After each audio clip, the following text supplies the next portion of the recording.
masih menyangkut kita semua sehari-hari ini. Bismillahirrahmanirrahim. Allahumma sholli ala sayyidina Muhammad wa ala ali sayyidina Muhammad sallallahu alaihi wasallam. Bismillahirrahmanirrahim. Allahumma sholli ala sayyidina Muhammad. Bismillahirrahmanirrahim.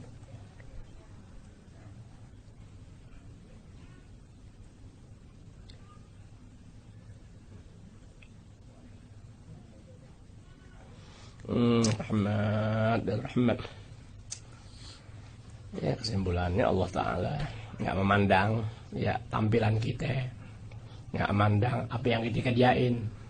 Sebab antara tampilan dengan apa yang kita kerjakan ada kalanya ya tipuan. Apa yang kita aneh nih, kan tampilannya keren nih, itu nipuin sebetulnya. Kok bisa begitu? Kalau inti jawab iya, inti salah. Anda mengiyakan, Anda salah. Jadi mesti, habis gimana? Nggak ada yang tahu niat Anda. Iya, ngajar untuk apa? Ya, pakai pakaian rapi, maksudnya apa? Nggak ada yang tahu. Inti datang untuk apa? Ya, punya niat apa? Nggak ada yang tahu.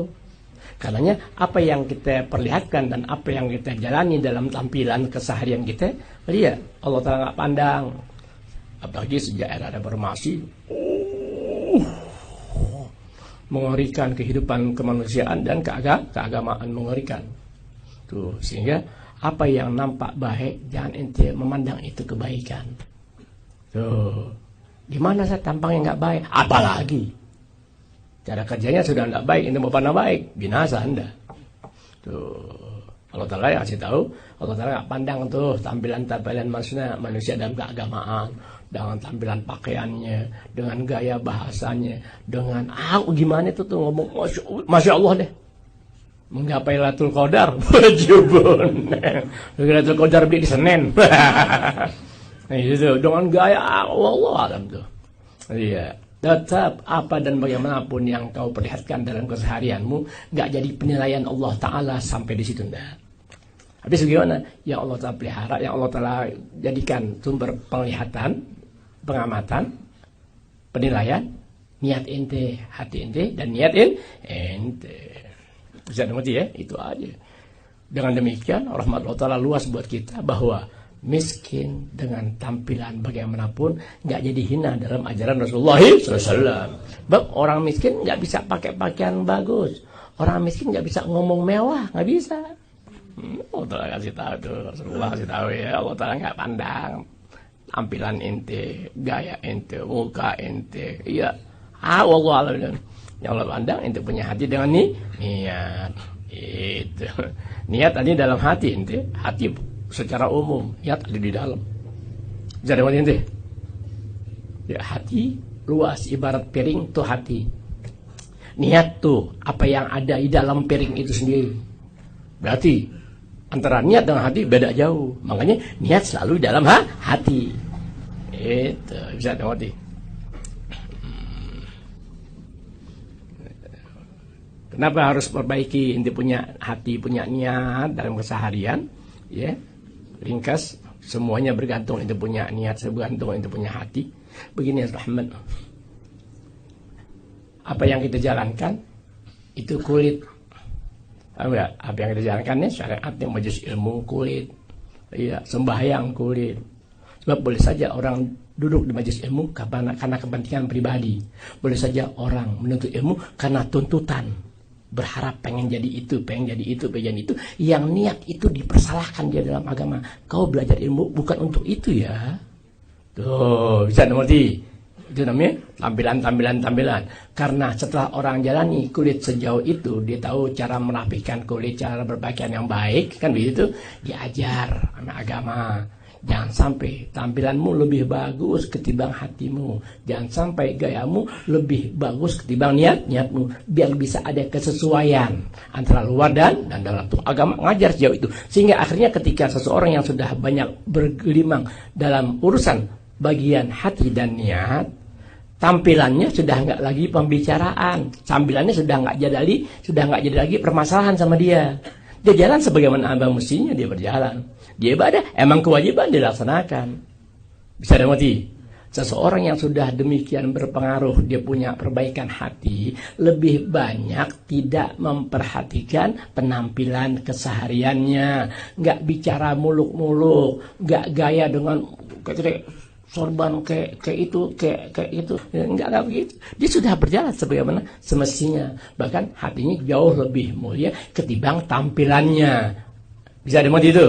Hati dia jauh lebih baik ketimbang pakaiannya. Bisa dimengerti? Nanti ya? Nah, itu nanti itu bicara jauh tuh. Kenapa sampai jauh itu? Ya, Alhamdulillah Hadad ngasih tahu fa'inal qalba, karena yang dimaksud hati itu, sesungguhnya hati itu wal aslu, sumber segala, wa alaihil madar, baik buruknya bergantung ke punya hati. Permasalahan, iya, setelah luarnya diperbaiki dalam syariat, hati yang peranan. Sebab penilaian Allah Ta'ala ada di situ. Wal asal, dialah asal segala sesuatu. Wa alaihil madar, semua bentuk kepedulian, semua bentuk pandangan, semua bentuk penglihatan, semua tingkat kemuliaan ada dari situ. Itu hati sampai begitu. Nah, di akhir tuh orang lebih banyak, lebih banyak orang rusak pada bagian hati. Kalau hati sudah rusak, seindah tampilan, sebaik bahasa yang disampaikan, tetap tak membuahkan kesadaran. Gimana orang bisa jadi sadar kepada apa yang diharapkan oleh sang pembicara, sementara pembicara itu sendiri ada dalam lupa. Itu. Wabil hadis, dan tersebut dalam sebuah hadis, perhatikan, inna fil jasad mudghatan, sesungguhnya pada jasad manusia itu ada segumpal darah, ya, sebongkah daging. Idza saluhat, kalau gumpalan darah itu bagus, baik, saluha sa'iru jasadnya bakal baik. Artinya pada diri manusia ada hati. Tuh, gumpalan darah, bongkahan gumpalan darah itu namanya hati. Kalau hati manusia itu baik, kebaikan yang ada pada hati seseorang menjadikan pribadi dia baik. Tuh maksudnya begitu. Kita ngalamin deh. Kita ngadepin orang dengan hati yang baik, sama kita ngadepin orang dengan astagfirullah, ini orang ya Rabb. Minimal tuh kita udah ngegerutu lebih dulu. Tuh minimal ngadepin orang yang agak baik, astagfirullah, ini orang. Tuh. Ketidakbaikan hati menjadikan wajah inti nggak cakep.